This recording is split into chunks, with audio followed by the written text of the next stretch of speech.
Welcome back. We have a special treat for you when it comes to consumer news here. It's a question a lot of people ponder. How much money do you need to retire? Well, according to a new study, Americans think they will need a record $1.46 million to retire comfortably. That's a whole lot of money. Local financial professional Jon Lawton from Open Air Advisors joins us to really share why the magic number is on the rise and how we can catch up if we're falling behind. Good morning to you, Jon.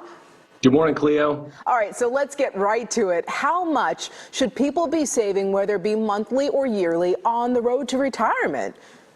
A good rule of thumb that we use is 10 to 15% of your annual salary.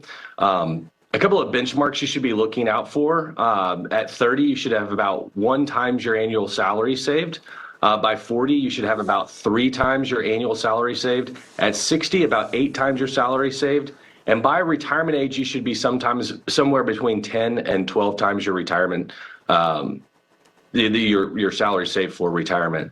Now, let me also say that every plan is different. Every person is different. So Some people need a little more than that. Some people need a little less. Well, what about the significant gap between what people think they need versus what they actually have saved for a comfy life after their career? Can you explain that? Well, there was a recent report done where only more than half of Americans today don't even have a dedicated retirement savings plan. So they don't even have an account that is their account for retirement. 49% under the age of 35 only have about 18% or $18,000 saved. 51% of people between 65 and 75 have $200,000 saved for retirement. So you're right. We have a lot of folks that are really behind. The reason there's a gap, I mean, we've seen inflation be rampant in the last couple of years.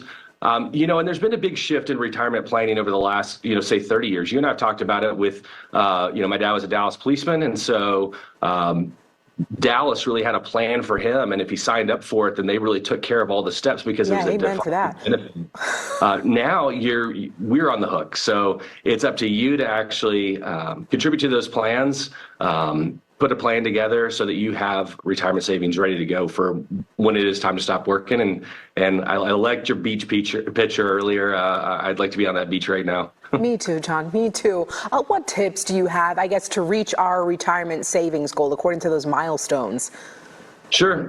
Take advantage of any plan. So if you've got a 401k at work, again, we recommend between 10 and 15% of your annual salary going to that plan.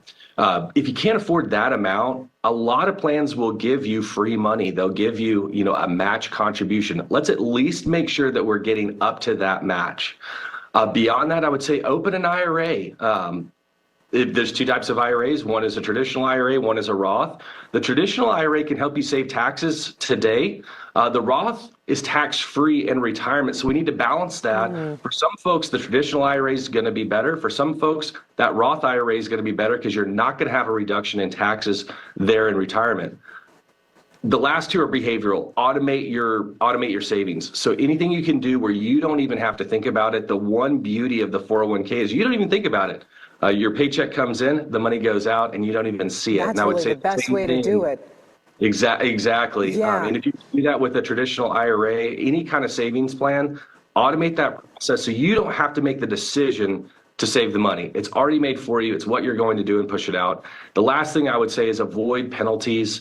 If you're earlier than 55 or 59 and a half, depending on the plan, there are big penalties for diving into those retirement plans. There's other ways to access those accounts. So make sure that we're avoiding the heavy penalties associated with making big withdrawals from our retirement plans. Jon Lawton from Open Air Advisors. Jon, thank you so much for joining us this morning. Great insight. I'll probably be reaching out to you a little later. All right. Okay, thank you.